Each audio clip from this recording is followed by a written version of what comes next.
जी बिस्मिल्लाहिर्रहमानिर्रहीम, अस्सलाम वालेकुम। आप यूट्यूब चैनल देख रहे हैं और मैं हूं कामरान अरशद। आपसे रिक्वेस्ट है चैनल को सबसे पहले सब्सक्राइब कीजिए ताकि हर आने वाली वीडियो का लिंक आपको मिल सके। खैर, इलेक्शन के बाद की सूरत हाल बड़े ही सनसनीखेज मरहले में दाखिल हो चुकी है। मौलाना फजलुर रहमान एक तरफ हैं तो दूसरी तरफ नवाज शरीफ दूसरी तरफ हैं तो आसिफ जरदारी तीसरी तरफ हैं।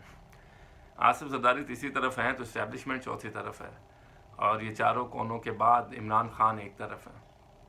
लेकिन जो बंदा एक तरफ है, कैदी नंबर 804, ये सारी सियासत और सारे अफराद उसके गिर्द घूम रहे हैं और ये देख रहे हैं कि इमरान खान क्या फ़ैसला करते हैं। अब इमरान खान ने सुन्नी इत्तेहाद कौंसिल से उन्होंने ऐलान कर दिया है इत्तेहाद का कि अब जितने मेंबर्स हैं पाकिस्तान तहरीक इंसाफ के, वो सुन्नी इत्तेहाद कौंसिल की पार्टी में जाएंगे। चूँकि वो ऑलरेडी रजिस्टर्ड है इलेक्शन कमीशन ऑफ पाकिस्तान में, उनके पास एक साइन भी मौजूद है।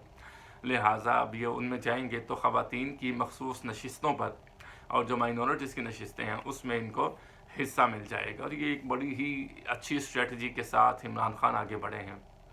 इमरान खान साहब जेल में हैं, लेकिन लगता है ऐसे है कि जिस तरह वो वज़ीर आज़म ऑफिस में बैठे हैं, तमाम सियासी फ़ैसले बखूबी सर अंजाम दे रहे हैं। और सबसे बढ़कर बात यह है कि उनका नुकसान क्या हुआ।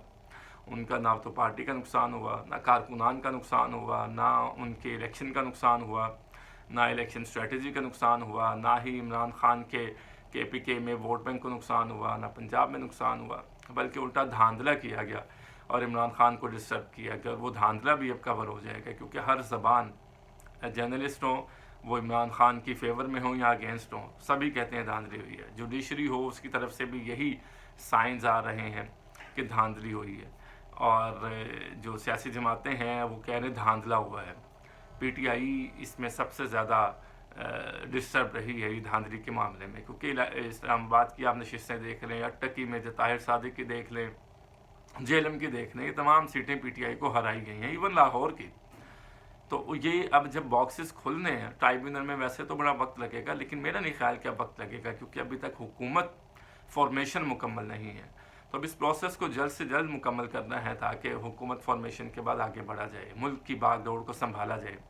अब ये भी एक सवाल है कि मुल्क की बागडोर संभालने किसने है। नवाज शरीफ साहब ने तो इनकार कर दिया कि मैं तो नहीं वज़ीर आज़म बनूंगा। शहबाज शरीफ साहब भी जो अपने पार्टी के कारकुनान अरकान हैं, उनसे बंद कमरे में यही गुफ्तगू होती है कि हमें हुकूमत नहीं लेनी चाहिए।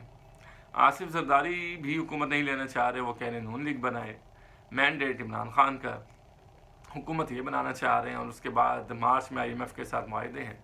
हालांकि ग्रेस यही थी कि इनको खुले दिल के साथ इलेक्शन नताइज को तस्लीम करना चाहिए था, इलेक्शन नताइज को तस्लीम करके आगे बढ़ना चाहिए था, लेकिन काम हो गया उल्टा। वो उल्टा काम भी इनके उल्टा बढ़ गया। अब इलेक्शन कमिश्नर वो भी परेशान है, जो नून लीगी जो जीते हैं वो भी परेशान है। अब इलेक्शन कमीशन क्या करता है, या अदालत क्या करती है, वो नोटिफिकेशन उनके जो जीत के हैं वो मुअत्तल कर रही है। अब जो नोटिफिकेशन जीत के मुअत्तल हो रहे हैं, ये क्यों हो रहे हैं, ये बातें किस तरफ जा रही हैं? ये बातें इस तरफ जा रही हैं कि उसकी तहकीकात की जाएंगी। तो जब तहकीकात करेंगे तो उसमें तो सारे, सलमान अकरम राजा भी जीते हैं, मेजर ताहिर सादिक भी जीते हैं, डॉक्टर यास्मीन राशिद साहिबा भी जीती हैं, उसके बाद आप JLM की सीटें देख ले, वो सब लोग जीते हैं। इस्लामाबाद की शुएब शाहीन जीते हैं। और कल मैं सुन रहा था मुस्तफ़ा नवाज़ खोखर को, अली बुखारी भी इस्लामाबाद से जीते, तो उन्होंने यही कहा था एक प्रोग्राम में, आज़मा बुखारी साहिबा भी मौजूद थी। उन्होंने कहा कि PTI इलेक्शन जीती है ये, और मैं इसको मानता हूँ कि मेरी दोनों नशिस्तों पर जो शिकस्त है वो पाकिस्तान तहरीक इंसाफ के हिमायती याफ्ता लोग जीते हैं। उस पर आज़मा बुखारी ने उन पर भी इल्ज़ाम लगा दिया कि ये PTI की B टीम है। हालांकि PTI की ना A टीम है मैदान में, ना B टीम है, बल्कि C टीम है, बल्कि D टीम है जो इलेक्शन जीती है, जिनको इलेक्शन लड़ने का प्रोसेस नहीं पता, जिनको फॉर्म 45 का नहीं पता था, अब बच्चे को पता है कि फॉर्म 45 के अंदर और रिज़ल्ट है, 47 को बनाया गया उसमें और रिज़ल्ट आ रहा है। तो ये जो सूरत हाल है, इसका हल निकालना होगा, और इसका हल जो मेरी दानिश है उसके मुताबिक यही निकलता है कि इमरान खान हुकूमत बनाएंगे। इमरान खान को हुकूमत बनाना पड़ेगी, और तमाम स्टेक होल्डर्स उसमें लब्बैक कहेंगे, आमीन कहेंगे, क्योंकि उनको ये हुकूमत बनाना पड़ेगी, उनके पास मैंडेट है। और अगर ये वैसे हुकूमत कोई बनती है तो फिर वो लूली लंगड़ी हुकूमत होगी कि हवा का झोंका जैसे आया, यानी कि पाकिस्तान पीपल्स पार्टी नाराज़ हुई तो उसी वक्त हुकूमत नहीं थी। कोई बड़ा फैसला नून लीग नहीं कर सकेगी, बल्कि इनका जो अभी जिसके ऊपर ये बगले बजा रहे हैं कि जी हमें वोट पड़ा है, जो कि वो भी नहीं पड़ा, तो वो اگر اس ووٹ کو مان بھی لیا جائے تو اگلی دفعہ یہ بھی نہیں بڑھنا، اگر ان سیٹوں کو مان بھی لیا جائے تو اگلی دفعہ یہ سیٹیں بھی نہیں ملنی۔ اب وہ یہ کہہ رہے ہیں کہ مجھے کیوں بلایا، اب تو یہ بات ہو گئی ہے۔ تو یہ صورتحال ہے اور یہ صورتحال کافی گمبھیر ہے، اس سے ملک کو نقصان ہو رہا ہے۔ اب اس فیبرری کے مہینے سے پہلے اجلاس بلانا، لاسٹ ڈیٹ فیبرری کے منتھ کے اندر قومی اسمبلی کا، اس میں پھر حلف ہونے ہیں، پھر وزیر اعظم کا انتخاب ہونا ہے، اس کے بعد پھر کیبنٹ بننی ہے، حلف اٹھانا، سارے معاملات آگے چل رہے۔ لیکن مجھے لگتا ہے کہ معاملہ کچھ اور ہونے والا ہے۔ مجھے لگتا ہے کہ پاکستان تحریک انصاف کو بلہ بھی واپس ملے گا اور ملنے والا ہے، اور مجھے یہ لگتا ہے کہ پاکستان تحریک انصاف کی حکومت بھی فارمیشن ہوگی، اور عمران خان صاحب کو یہ گرین سگنل بھی مل چکے ہیں کہ حکومت انہیں کی آئے گی، کیونکہ ایسے نہیں وہ بیان دے رہے ہیں۔ اب عمران خان کا ٹریک ریکارڈ دیکھیں تو انہوں نے پہلے ہی بتا دیا تھا کہ جی مجھے نااہل کیا جائے گا، مجھے سزائیں دلوائی جائیں گی، مجھے جیل بھیجا جائے گا، میرے کارکنان کو گرفتار کیا جائے گا، میری پارٹی سے لوگ چھوڑ کے چلے جائیں گے، میری پارٹی کو توڑا جائے گا، ایک کنگ پارٹی بنائی جائے گی، نواز شریف صاحب کو اہل کیا جائے گا، وہ پاکستان واپس آ جائیں گے، وہ الیکشن لڑیں گے اور ان کو جتانے کی کوشش کی جائے گی، لیکن جیتے گی پاکستان تحریک انصاف۔ اب یہ ساری باتیں تو عمران خان کی ٹھیک ہیں۔ اب اس میں ایک اور بات ہے، عمران خان یہ بھی کہہ رہے ہیں کہ حکومت ہم بنائیں گے۔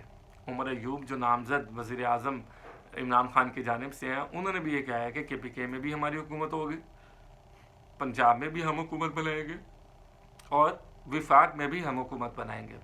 اب دیکھنا یہ ہے کہ یہ حکومت کی فارمیشن میں کون سی چیز رکاوٹ ہے۔